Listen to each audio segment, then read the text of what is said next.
Hi hello friends, welcome back to our channel. என்னடா என் குரல் வந்து இப்படி இருக்கே அப்படின்னு சொல்லி யோசிக்காதீங்க. எனக்கு ஹெவியாக கோல்டு பிடிச்சிருக்கு. அதனால் குரல் வந்து ஃபுல்லாக டேமேஜ் ஆகிடுச்சு. அதே மாதிரி இன்றைக்கி வந்து எனக்கு ஒரு பயம் கலந்த ஒரு சந்தோஷம் என் கண்ணில் அப்படியே பிரதிபலிக்கும். நிவேதாக்கு ஹேர் கட் பண்ணுறதுக்காக நம்ம வந்து ஒரு சலூன் போய் பார்த்துட்டு ரிட்டர்ன் ஆகிட்டு, ஏன்னா அப்பாயின்மெண்ட் பேசிஸில் தான் அங்கே ஹேர் கட் பண்ணுவாங்கன்னு சொன்னோன்னே ரிட்டர்ன் வந்துட்டோம். அதே ஒரு சலூனில் பார்த்தீங்கன்னா நான் ஹேர் கட் பண்ணலாம் அப்படின்னு சொல்லிட்டு வந்து யோசிச்சு வச்சுருக்கேன். எனக்கு செம்ம பயமாக இருக்குது. பிகாஸ் நான் வந்து பண்ணதே இல்லை. இது இருக்கும் சின்ன வயசுலேருந்து எனக்கு லாங்கர் தான் வளர்ந்துச்சு. எல்லாத்தையும் எக்ஸ்பிளைன் பண்ணுறேன். அதுக்கு முன்னாடி வந்து இப்போ தான் எழுந்தேன். ஃபேஸ் வாஷ் பண்ணிவிட்டு சின்ன வயசுலேருந்து லாங் ஹேர்லேயே தான் மெயின்டைன் பண்ணிட்டேன். கமலுக்கு தெரியும். என் முடி இத்தனோண்டு என்னைக்காவது இருந்திருக்கா? என் முடிப்பா இந்த மாதிரி எட்டினா நான் வந்து ஒரே ஒரு டைம் தான் 11th படிக்கும் போது வந்து முடியை வந்து மெயின்டைன் பண்ண முடியல. ஹேர் வாஷ் பண்ணிவிட்டு, ஏன்னா சாட்டர்டே சண்டே நான் ஆகாஷ் வர போகிறதுனால எல்லா டைமும் எனக்கு ஓடுற மாதிரியே இருக்கும். ஹேரை வந்து மெயின்டைன் பண்ணவும் முடியாது. அதனால என்ன ஆகிட்டு ரொம்ப காண்டாகி முடியை வெட்டிக்கிட்டேன். ஆமாம், முடிய மம்மியை வெட்ட சொல்லி இத்தனோண்டு வெட்டிக்கிட்டேன். நான் இத்தனோண்டு வெட்டிக்கிட்டேன். அதுக்கப்புறம் வளர்ந்தது தான் இந்த லாங்கர் வளர்ந்துச்சு எனக்கு. அதனால் எனக்கு அப்போ வெட்டினது அப்போ வளர்ந்துருச்சு. ஆனால் இந்த டைமும் எனக்கு வந்து நானே வந்து ஷார்ட்டாக வந்து வெட்டிக்க வேணாம், சரி நம்ம சலூன் போய் வெட்டலான்னு யோசிச்சிருக்கேன். பார்க்கலாம் என்னென்ன. அதுக்கு முன்னாடி என்ன சொல்லியிருக்காங்கன்னா வந்து நல்லா ஹேர் வாஷ் பண்ணிட்டு வந்துடுங்க, ஸ்கேல்பில் வந்து நல்லா மசாஜ் பண்ணி நீங்களே வந்து க்ளீன் பண்ணிட்டு வந்துடுங்க. நம்ம க்ளீன் பண்ணாலும் வந்து அவங்க ஒரு டைம் வந்து கண்டிப்பாக வந்து க்ளீன் பண்ணுவாங்க. இதில் இன்னொன்று என்னென்னா, கமெண்ட் இதில் வந்து நானாக வீட்டில் இருக்கும் போது என்ன பண்ணி வச்சுருக்கேன்னா, ஃப்ரண்ட்டில் பேண்ட்ஸ் மாதிரி எடுத்துகிட்டு வர வச்சுருக்கேன். இது வந்து அன்னியன் எல்லாம் இல்லை. இது வந்து பார்த்தோன்னா இது வந்து இருக்கக்கூடாது. நம்ம சலூனாக போய் வெட்ட போகிறோம் அப்படின்னு சொல்லிட்டு நம்ம வந்து ஃபிக்ஸ் ஆகிட்டோம்னா இந்த மாதிரி பேண்ட்ஸ் எதுவுமே இருக்கக்கூடாது. ஆனால் இதில் ஊறப்பட்ட பேண்ட்ஸ் நான் எடுத்து வச்சுருப்பேன். இந்த இடம் ஃபுல்லாக எனக்கு அப்படி தான் இருக்கும். அது நானாக இப்போ வந்து இப்படி ஏர் கிளிப் போட்டேன்னா அது ஃப்ரண்ட்டில் வந்து இப்படி வரதெல்லாம் அது ஓகே. பட் அவங்களா இப்போ வந்து இது அதே மாதிரி இன்னொன்று என்னென்னா வந்து ஏரோட லென்த் வந்து குறைக்க போகிறதில்ல, லாங் லேஸ் மாதிரி தான் கொண்டு வரது போல் யோசிச்சு வச்சுருக்கேன். ஏர் வாஷ் பண்ணிவிட்டு வந்து நான் பேசுகிறேன். ஒரு நிமிஷம் இந்த தோப்பை மட்டும் கேட்டுட்டு வந்துடுறேன். அவ்வளோதான், ஏர் வாஷ் பண்ணிவிட்டு வந்துட்டேன். அவங்க என்ன சொன்னாங்கன்னா, நீங்கள் யூஸ் பண்ணுற ரெகுலர் ஷாம்பூவில் வந்து நல்லா ஏர் வாஷ் பண்ணிவிட்டு வாங்க அப்படின்னு சொன்னாங்க. அதே மாதிரி டேடி வீட்டு சைடில் வந்து ஒரு இம்பார்ட்டண்ட்டான ஒரு வெட்டிங் வருது. நான் என்ன பண்ண போகிறேன்னா வந்து பிகாஸ் September 1 அப்போ எனக்கு வந்து காலேஜ், சரி அதுக்கும் சேர்த்து வந்து த்ரெட்டிங் பண்ணிக்கலாம் அப்படின்னு சொல்லி யோசிச்சுருக்கேன். முடி வந்து நான் எப்பயோ பண்ணது இது நல்லா வந்து வளர்ந்துருச்சு. என் கசின் கூட தான் பண்ணுவேன். பழவேற்காடு போகும்போது ஒருத்தி வந்து என் கூட இருந்திருப்பா, பேர் ஜீவிதா. அவகிட்ட தான் வந்து த்ரெட்னிங்ன்றது பண்ண போகிறேன். அதனால் நான் வந்து இப்போ வீடியோ எடுக்கிறப்ப அது வந்து சண்டே, மண்டே வந்து அவளுக்கு பியூட்டிஷியன் கிளாஸ் இருக்கும். கண்டிப்பாக அவள் பாட்டி வீட்டுக்கு வருவாள். நான் சண்டேவே போய் இப்போ வந்து ஹேர் கட் பண்ணிவிட்டு பாட்டிக்கு வந்து காட்டிட்டு அங்கேயே தங்கிட போகிறேன். அப்புறம் அவர்கிட்ட வந்து த்ரெட்னிங் எல்லாத்தையும் பண்ணி முடிச்சுட்டு வரலாம். அதே மாதிரி 27 அன்றைக்கி அவங்களோட வெட்டிங். அந்த வீடியோ எல்லாம் அப்லோட் பண்ணுறேன், பாருங்கள். ஆக்சுவலாக அன்றைக்கி நாங்கள் போனது வந்து கிரீன் ட்ரெண்ட்ஸ் அண்ணா நகர் கிட்ட இருக்கிறது.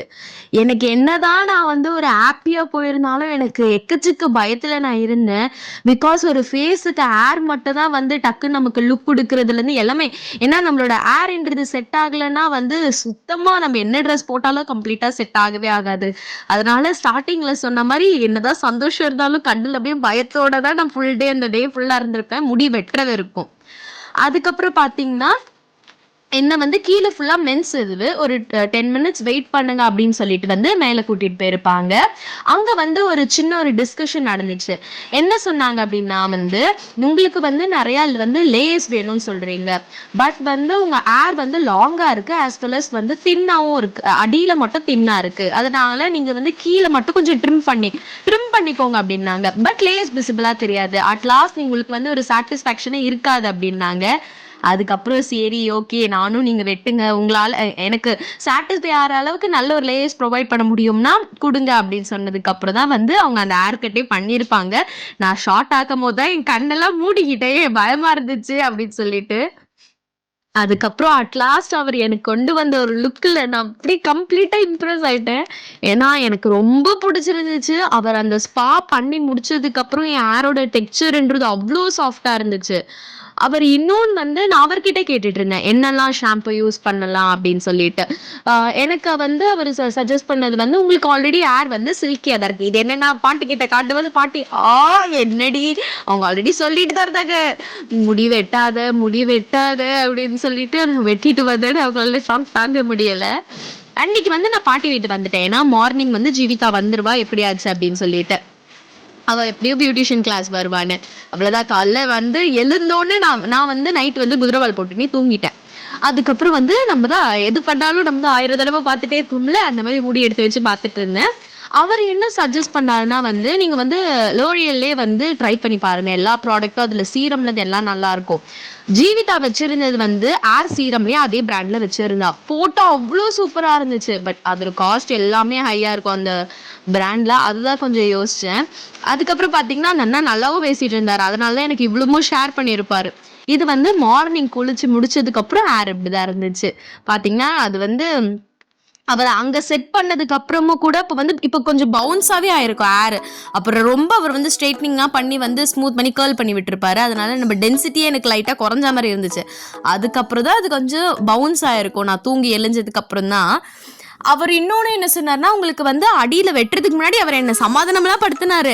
உங்களுக்கு வந்து நீங்கள் ஸ்கூல் போய் உங்கள் பிரைடை வந்து நீங்கள் எண்ணெய் தேய்ச்சி 2 பின்னெல்லாம் பின்னுவீங்க, அதனால ரொம்ப கொஞ்சம் டேமேஜாகவே இருக்கு உங்கள் ஹேரு, நீங்கள் மெயின்டைன் பண்ணுவீங்களா அப்படின்னு சொல்லி. ஆல்ரெடி ஹேர் லாஸ் ஆச்சான்னு கேட்டார். நான் சொன்னேன் ஆமாம், 11th 12th படிக்கும் போது நான் கொஞ்சம் நீட் ப்ரிப்பரேஷன் அப்படின்னு சொல்லி படித்ததுனால அது ரொம்ப ஸ்ட்ரெஸ்ஸாக எனக்கு ஹேர் கூட நிறையா லாஸ் ஆச்சு. அதுக்கப்புறம் பார்த்தீங்கன்னா ஆஃப்டர்நூன் போல் அவளுக்கு என்ன அவள் கிளாஸ்லேருந்து வந்து எனக்கு த்ரெட்டிங் பண்ணியிருப்பா. இப்போ பார்த்தீங்கன்னா த்ரெட்டிங் பண்ணிட்டு தான் நான் கிளம்பியிருப்பேன். எங்க கிளம்பிருப்போனா அவ வீட்டுக்கிட்ட இருக்க ஒரு ரிலையன்ஸ்க்கு கூப்பிட்டு போயிருப்பா. அவ யூஸ் பண்ற கண்டிஷனர் வந்து பேண்டீன்ல யூஸ் பண்ற, அது நல்லாவே இருக்கு.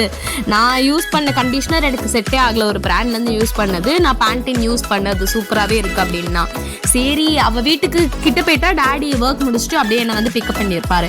அதனால அந்த ரிலையன்ஸ்க்காக நாங்கள் பஸ் எவ்வளோ அட்வென்ச்சர் பண்ணோன்னா கிட்டத்தட்ட நாங்கள் ஒரு 6 பஸ் கிட்ட ஏறி இருப்போம். எங்கள் பாட்டி வீட்டில் எங்களை 2 பேரும் விடவே இல்லை. ஆனால் வந்து ஜீவிதா எனக்கு தெரியும் எங்கள் ஏரியா தான் நம்பி கூட்டிட்டு போனா நாங்கள் அந்த 2 கண்டிஷனர் வாங்கிட்டு அப்புறம் எங்களுக்கு பிடிச்ச ஸ்நாக்ஸ் வாங்கிட்டு அப்படியே பஸ்ல கிளம்பி நாங்கள் போயிருப்போம். எனக்கு இன்னொன்று என்னன்னா, அவள் பண்ணுற த்ரெட்னிங் மட்டும்தான் எனக்கு சூட்டே ஆகும். ஏன்னா நிறைய பேர்கிட்ட விட்டால் ரொம்ப வந்து ஐப்ரோவே தின்னாக்கி விட்டுருவாங்க. அவள் தான் எனக்கு பர்ஃபெக்டாக பண்ணுவா, அப்படியே கொஞ்சம் நல்லாவே பண்ணி விடுவா. அதனால் எப்போ நான் பண்ணாலும் அவகிட்ட மட்டும்தான் பண்ணுவேன். ஏன்னா எங்கள் மாமி கூட வந்து பியூட்டிஷியன் பண்ணுவாங்க, ஆனால் எனக்கு அவள் மட்டும்தான் வந்து எப்போத்துலேருந்து என் ஃபங்க்ஷன்லேருந்து நான் வந்து ஃபஸ்ட் டைம் பண்ணதுலேருந்து எல்லாமே அவள் பண்ணதுனால அவளை தாண்டி என்னை யாராலையும் நம்பவே முடியல. என்னை பார்லர்லேயே கேட்டாங்க த்ரெட்னிங் கூட பண்ணிக்கோங்களேன் அப்படின்னா வேணாம் அப்படின்னு சொல்லி ஓடி வந்துட்டேன். இந்த வீடியோ பார்த்தீங்கன்னா 2 days கண்டினியூவாக ஷூட் பண்ண மாதிரி எடுத்த மாதிரி இது வீடியோ இருந்திருக்கும். அவ்வளோதான். பல நாள் ஆசை என் முடிய கொஞ்சமாவது ஷார்ட் ஆக்கணும், இல்லை நல்லா ஏதாவது லுக் கொடுக்கணும் அப்படின்னு சொல்லிட்டு நல்லாவும் அமைஞ்சிருச்சு. எனக்கு ரொம்பவும் பிடிச்சிருந்துச்சு.